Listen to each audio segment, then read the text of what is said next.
Por supuesto, hacerse preguntas, tratar de comprender la naturaleza humana, reflexionar sobre lo que somos es uno de los rasgos de este programa. Ahora, en Para Todos la 2, vamos a abordar una sentencia que fue formulada en 1882, aunque tiene resonancias en plena crisis de valores de la época actual. Así hablamos de un aforismo filosófico muy famoso, Juan. Muy famoso, Marta, muy conocido. El aforismo es: Dios ha muerto, Dios sigue muerto y nosotros lo hemos matado. Este grito del personaje del loco que aparece en el libro de la Gaia Ciencia es obra de Friedrich Nietzsche y marca un punto de inflexión en la historia de la filosofía. ¿Qué podemos hacer los humanos, los asesinos de Dios, según el filósofo alemán, con ese vacío? Pues bien, para hablar de esta idea tan revolucionaria, contamos en la mesa de Para Todos la 2 con Jorge de los Santos, ya lo conocen, pensador y artista plástico. Muy buenas tardes, compañero. Buenas tardes, querido. Nos acompaña también Mónica Esgueva, coach, economista y escritora. Bienvenida, Mónica. Hola. Y por último saludamos a Félix Duque, catedrático de Filosofía de la Universidad Autónoma de Madrid. Bienvenido. Hola, gracias. Bueno, pues la pregunta, ¿qué nos está diciendo Nietzsche con esta afirmación, Mónica? Bueno, Nietzsche lo que pensaba primero, cuando dice Dios ha muerto, es una manera bastante chocante de decirlo, pero él tampoco creía que estuviera vivo antes, o sea que en ese caso no había gran cambio. Simplemente para mí lo que él quería decir es que el Dios cristiano, la moralidad cristiana y en general la moralidad absoluta habían muerto porque estaban en otra época, una época ya mucho más posterior a la Ilustración, donde lo único que tenía que primar era la razón sobre todas las cosas. Entonces, para él era una manera, yo creo, chocante, por lo menos de decirlo, y desde luego consiguió su objetivo porque todavía no estamos acordando y hablando de ello muchos años y muchos siglos después, ¿no? Profesor. Bueno, lo que está diciendo Nietzsche, creo, obviamente Mónica tiene razón, es que el cristianismo se ha consumado y se ha consumido en el mismo. Dios ha muerto es un coral luterano de Friedrich von Spee del siglo XVI, en el que se dice: desdicha grande, Dios mismo ha muerto. Es que olvidamos que los cristianos creen en un Dios muerto. Murió en la cruz.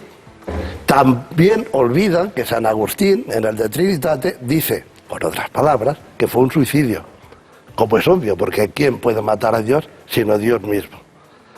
Y utiliza a los hombres, en este caso a los romanos, para su propio suicidio. Y por eso es muy razonable, se dice muchas veces, se piensa muy poco, que Cristo diga: perdónalos porque no saben lo que se hacen. Y es verdad, no saben lo que están haciendo. Son instrumentos de Dios. Luego, el Dios cristiano quiere morir. El tema es: ¿esa muerte sirve para una transfiguración y una resurrección y una ascensión al cielo? Si esto es así, era la creencia medieval, la cosa es todavía peor, porque otro santo, San Pablo, dice: si Cristo, si Dios no ha resucitado, vana es nuestra fe. Con lo cual resulta que el cristianismo, en última instancia, o se reduce a un do ut des, yo te doy para que tú me des a mí, o se destruye a sí mismo. ¿Por qué? Porque si Cristo dice que yo soy el camino, la verdad y la vida, los tres son incompatibles. No hace falta ser Antonio Machado para decir que no hay camino, sino que se hace el camino al andar. Un verdadero camino no tiene ni meta ni principio, es el camino. Eso lo saben también muy bien los románticos. Por otra parte, la vida se hace, es una estrategia de encuentros azarosos. ¿Qué ocurre con la verdad? Que la verdad pretende tener un fundamento o razón para todas las cosas, y si no, no es verdadera. Por lo tanto, la idea de verdad no va ni con la idea de vida ni con la idea de camino. Nietzsche ha sacado simplemente las consecuencias de la contradicción que está íncita en el cristianismo desde su inicio. Y por lo tanto, es lógico que digan: nosotros lo hemos matado. Claro, nosotros, los cristianos, como él mismo dice, el único cristiano murió en la cruz. Los demás son o somos unos hipócritas. Hay que tomárselo desde un punto de vista de lectura literal. No creo tampoco que Félix esté hablando desde un punto de vista literal. O sea, es cierto, naturalmente, digamos, el anticlericalismo cristiano de Nietzsche, sobre todo en la transfiguración de los valores que aporta el cristianismo, que para él son valores del débil, del esclavo, y que deben ser modificados, ¿no? Pero yo creo que la afirmación de Nietzsche, y en fin, no es que lo crea yo, es que he sabido, y Félix, pues, por ejemplo, lo sabe muchísimo mejor que yo, ¿no? Es algo que trasciende incluso la propia cristiandad o el propio credo o el dogma, digamos, religioso de la cristiandad, ¿no? Es más la constatación, no el anuncio o la intuición, sino la constatación de que hay una pérdida de cualquier fundamento unívoco y universal. Es decir, que aquello, que por eso Félix también hace referencia a la verdad, ¿no? O sea, que aquello a lo que uno se puede asir para darse sentido, para darse devenir, para darse conjunto de norma social, aquello ha desaparecido. No existe dónde cogerse, dónde fijarse, dónde anclarse y a partir de ello construir. Esto, tú imagínate, por ejemplo, o sea, estamos hablando ahora todos nosotros y decimos, bueno, ¿qué es la belleza? Bueno, la belleza es la manifestación de Dios en las cosas. Perfecto. Te vas a un significante, el significante coja algo externo que le da justificación. Dice, bueno, sí, pero ¿y la justicia? Dice, bueno, la justicia es la acción divina de Dios. O sea, va siempre al Dios, digamos, que refuerza, que le da fundamento y anclaje al significante que tú estás empleando. Eso es lo que ha desaparecido, con consecuencias absolutamente, digamos, pavorosas o sorprendentes, de las que hoy en día, ya iremos hablando, tenemos clarísimos ejemplos, ¿no? Claro. Es que este enunciado da la sensación, ¿es cosa de filósofos o nos afecta a todos, Mónica? Porque... Bueno, yo creo que es cosa de filósofos. Sí, tengo que decir, en mi opinión, obviamente. ¿Por qué creo que es una cosa de filósofos? Porque creo que cada uno de nosotros estamos llamados a una búsqueda personal de lo que es la ética, lo que es la moral, lo que son nuestras propias creencias. Entonces, al final, hacer algo, una generalidad de algo que es una búsqueda individual, a mí me parece un absurdo. Sí, yo creo que al final cada uno de nosotros es el que tiene que descubrir cuáles son su manera de vivir la vida, su ética, su moral, su finalidad propia, su sentido de la vida. Que si a ti creer en un Dios te ayuda a ser mejor persona, estupendo. Si a ti ser ateo te lleva a ser mejor persona, estupendo. Es que no es el asunto de nadie más que el tuyo propio. Esto sería mi apunte. Mónica acaba de dar una definición perfecta de nihilismo. Exacto. Eso es nihilismo puro. Eso, ¿verdad? Es decir, completamente. cada claro. uno que haga lo que quiera, que empiece a leer, pero por favor que no salpique, que no ensucie y que busque Exacto. como le dé la gana y que crea en lo que quiera, porque me da igual. Eso es justo lo que define Nietzsche. El decir es igual, me da igual, exactamente, o sea, me da igual. Como no hay nada universal, como no hay nada, no hay una esencia ya donde cogerse, pues entonces es justo lo que dice Félix. O sea, es justo, Mónica ha hecho el ejemplo palpable hoy en día, una persona inteligente, de lo que Nietzsche estaba anunciando en 1882. Ahí reside la genialidad de Nietzsche. Ahí reside naturalmente la genialidad. Cuando Mónica dice es cosa de filósofos, o sea, no es cosa de filósofos en el sentido de que, por ejemplo, la globalización es otra manifestación, digamos, de ese sentido nihilista. O sea, de lo que es, por ejemplo, la pérdida de un pensamiento universalista y esencialista. Es decir, y que entren en escena los utilitaristas con relación a los que pueden dar sentido a las cosas. Eso, por ejemplo, es fruto del diagnóstico que hace Nietzsche. El poner en cuestión la paideia, o sea, el sistema educativo ese de la Ilustración que dice lo que hay que estudiar y cuándo hay que estudiarlo. Todo eso lo estamos viviendo ahora. Eso lo dice Nietzsche. O sea, el agarrarse a uno mismo, eso también que dice Mónica, cada uno debe encontrar su camino. Ese individualismo que hace que, por ejemplo, se convierta a mucha gente en buscadores de ventajas, o sea, en homus economicus, o sea, que entienden, cuando entran en un colectivo, entienden que entran en una ferretería y dice, pues a mí Mónica me sirve para desatascar el grifo, a mí Juanjo me sirve. Es decir, tener sentido de que los demás seres humanos no son un colectivo, sino es el servicio de estación, o sea, es un gran almacén. Eso, por ejemplo, proviene también de esa sentencia. Y la idea de fin del progreso, o sea, de decir, bueno, es que como no hay un punto de referencia no vamos a ningún sitio. No vamos a ningún sitio. Pero yo apuntaría una cosa, que el nihilismo también lo que abraza es la falta de sentido intrínseco de las cosas, la falta de valores intrínsecos y esenciales, y la falta de valor en general, o sea, de sentido en las cosas. No creemos en nada, no es la falta de creencias, pero no creo en nada. Yo tampoco estoy diciendo eso. Entonces, sí que creo que hay un sentido, es algo muy personal, pero sí que creo que hay un sentido que el nihilismo niega.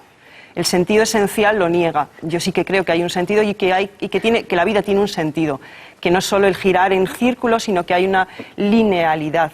Pero y ese un fin sentido es último. comunicable, me lo puedes comunicar a mí, me puedes explicar cuál es el sentido, porque si tú dices que es personal, entonces es tan personal como que a uno le gusta el chocolate y a otro le gusta un helado de fresa.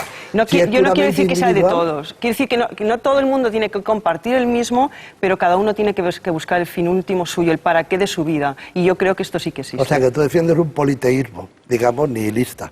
Cada uno tiene sus dioses y no tiene que meterse con los dioses de los demás. Yo ni siquiera digo que sean dioses o no sean dioses. Yo hablo de un sentido último Hablar de de la un vida. sentido esencial e intrínseco. Luego, como Jorge señalaba hace un momento, en última instancia lo remitimos a la personificación de un valor, a la personificación del sentido, porque Dios es la encarnación de un valor, o de una serie de valores, es decir, de un sentido. No creo que sea una cosa, no creo que, si tú, por ejemplo, crees en Dios, por cierto, Lacan señala que cuando dice alguien no creo en Dios, siempre me pregunta, ¿en qué Dios no crees? Porque evidentemente nosotros podemos señalar, no existe un sentido último, intrínseco, esencial de las cosas.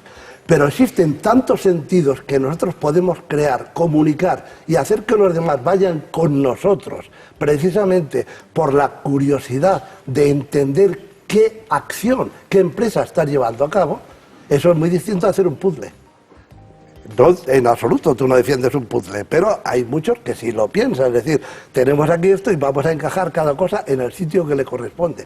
Y eso se contradice con la idea de una elección individual. Bueno, quizá también estamos en una época en la que la nueva religión es la ciencia y la tecnología. Esto tampoco lo tenemos que olvidar y estamos yendo a la ciencia y la tecnología que dé un sentido último de la vida, que no puede ni debe darlo. Pero de alguna manera es nuestro nuevo Dios en esta época. Ese ha fracasado también, ese sentido, porque Nietzsche no conoció las dos guerras mundiales, por ejemplo, pero Gadamer sí, es decir, luego la hermenéutica sí lo conoce. Es decir, Nietzsche, por ejemplo, reivindica la irrupción de un pensamiento lógico-tecnicista, que luego Heidegger insiste en el tema y tal, ¿no? Que es un poco esto que estábamos diciendo de hacernos a todos utilitarios y de conformar nuestra identidad como la utilidad que podemos hacer. O sea, ¿para qué sirvo yo? ¿Cómo puede un tío preguntarse para qué sirvo yo? O sea, y esta lógica que la estamos viendo enormemente en multitud de manifestaciones, ¿no? Que es este utilitarismo, ¿no? Es decir, se usan las cosas y tal, ¿no? Claro, esto luego la teoría crítica, es decir, Adorno, Horkheimer, toda esta gente tiene que explicar cómo la razón tampoco es ese sentido último de la existencia, porque la razón ha producido Auschwitz, nada menos. Entonces, claro, o sea, la propia filosofía, por eso a mí me hacía gracia cuando Mónica dice es cosa de filósofos. Yo no entiendo nada que no sea, que pertenezca a los filósofos, o sea, ni no sé cómo decirte, ni la percepción trascendental de Kant se me ocurre que pueda ser solo de filósofos, ¿no? Entonces, claro, hay gente que reflexiona, es decir, cómo la razón que creíamos que iba a sustituir a Dios, que el iluminismo francés, o sea, la Ilustración, cree que va a sustituir a Dios, resulta que esta nos mete en dos guerras mundiales, o sea, esto tampoco se refuerza, digamos, el sentido nihilista de decir, esto tampoco nos permite pivotar. No hay una estructura estable del ser, como decía Parménides, y como hemos pensado, digamos, hasta Hegel, posiblemente, claro, que es el primero que enuncia esto. Pero esto lo saben también muy bien los poetas. Antonio Machado dice, en un aforismo realmente tremendo, ¿no? Dices que nada se crea, no te importe, con el barro de la tierra haz una copa para que beba tu hermano. Es decir, es una ocasión, y Nietzsche lo vio así. O sea, no hay nada más estúpido que ver a Nietzsche como un nihilista reactivo, claro, o pasivo, al contrario. Él dice, he pasado como un basilisco a través del nihilismo, lo he dejado detrás de mí, debajo de mí, fuera de mí, ¿verdad? Está libre de la carga de un pasado, de un sentido esencial, intrínseco de las cosas, al cual tú te tienes que someter velis nolis.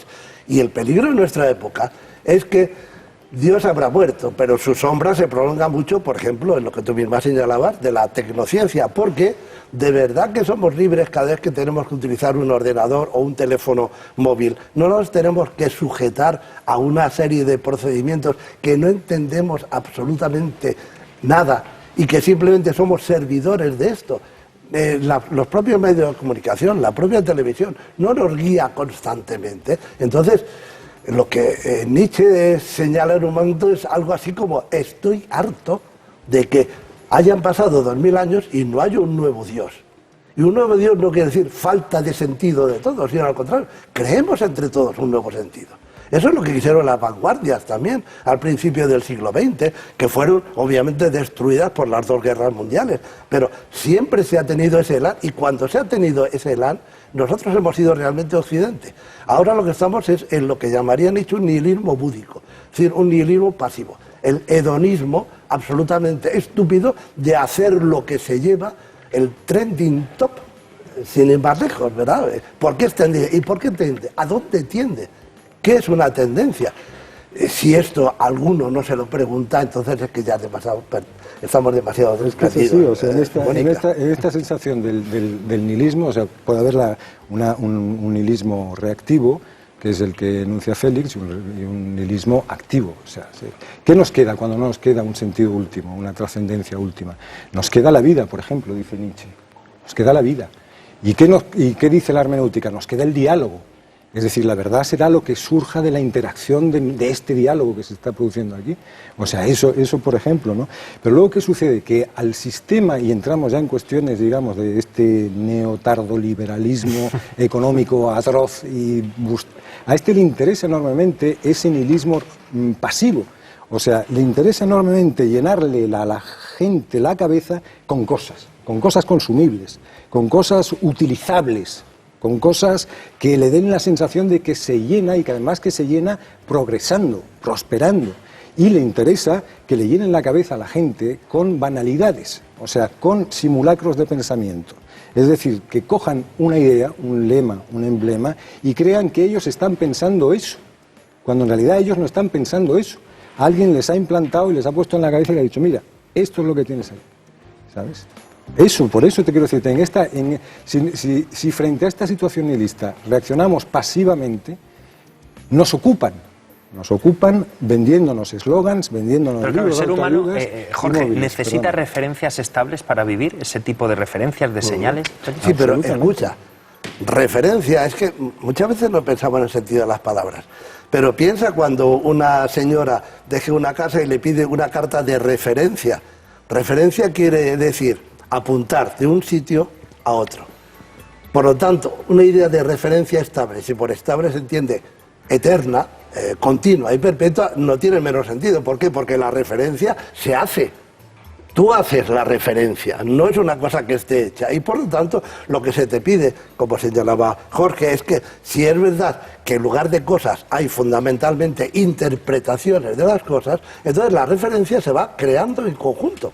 La vamos creando todos. Es decir, es lo que también en ciencia se llama, y está muy bien, cambio de paradigma. Es decir, llega un momento en que la ciencia normal no puede seguir con los viejos parámetros y se ahoga, necesita pensar de otra manera. Necesitamos ahora y siempre pensar de una manera distinta. Si no, realmente es como si estuviéramos muertos. ¿Por qué?